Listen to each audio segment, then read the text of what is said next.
At any rate, the girl was sacrificed, and the wind came up, and we sailed for Troy. And so now we're at Troy, and the great hero of Troy is this great big physical he-man, Achilles.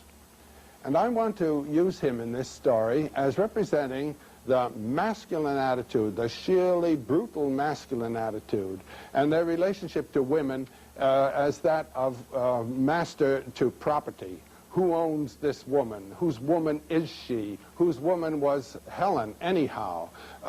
Did she not have the power of her own choice as to the person with whom she would be? The amusing part of the start of this great epic, the Iliad, is of the sulking in his tent of Achilles. There were a couple of beautiful women who had been taken captive, Trojan women, and one of them was the young blonde Briseis. And the question, you might say, is who gets the blonde? Is it going to be Achilles, or is it going to be the big, high field marshal and master of the whole expedition, Agamemnon? Well, Achilles was in love with Briseis, as far in love as one can get in that attitude toward a human being. And Agamemnon, on the other hand, wanted her. Achilles had to relinquish her. And what we see here is Achilles saying goodbye to Briseis and turning her over to Agamemnon, who sits here in majesty. This is a Pompeian relief from the 1st century A.D., representing the old tradition, which is by then 700 years old. And then it begins with Achilles sulking in his tent. He won't fight, and here he sits sulking. Well, it was very important that he should fight because he was the great champion of the Greeks, and they knew they couldn't overwhelm the Trojan powers without this champion. And so they send Odysseus to argue with him. Now, Odysseus has the reputation of being the most intelligent person of the whole lot. He's called Odysseus of many devices. And here we see him trying to reason with Achilles. He said, oh, come on now, come out of it, and get in there and fight. Nothing doing. Achilles sits there sulking in his tent. Achilles' very close friend, however, Patroclus, is wounded in a battle, and this very famous and handsome 5th century ceramic piece shows Achilles binding the wounds of Patroclus. The next event is, however, the death of Patroclus, where he's killed. And then we have what is called by Homer the wrath of Achilles. And to go in avenging the death of his friend Patroclus, Achilles throws off his sulk and goes out to battle.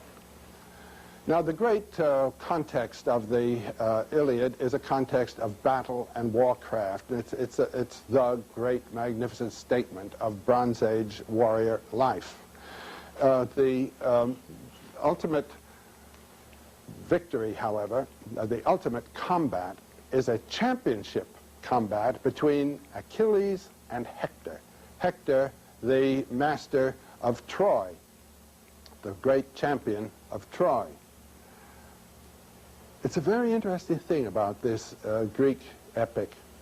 It's written ostensibly from the point of view of the Greeks, but actually the hero, the person who represents the more highly developed, noble humanity and heroic humanity, is Hector, the Trojan hero.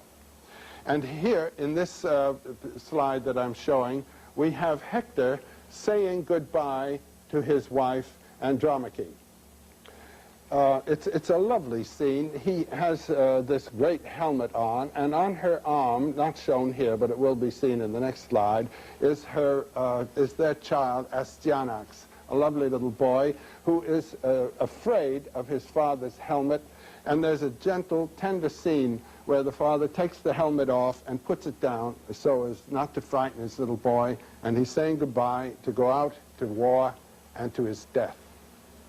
Andromache, his wife, knows that he's no match for Achilles. No one in the world is a match for Achilles, and she says, don't go, he'll kill you. And then comes the wonderful, heroic word. No man can avoid his destiny. And I'm going to mine, and I'm not going to avoid it, and where death comes, I die as a man. Out he goes to battle.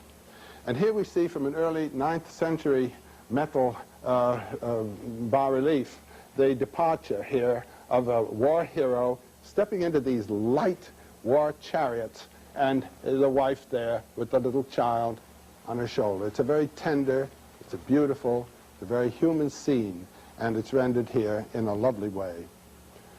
And then Hector is killed.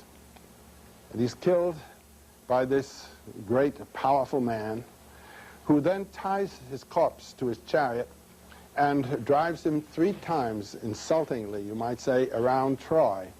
Gives you a sense of the brutality of these days and these figures.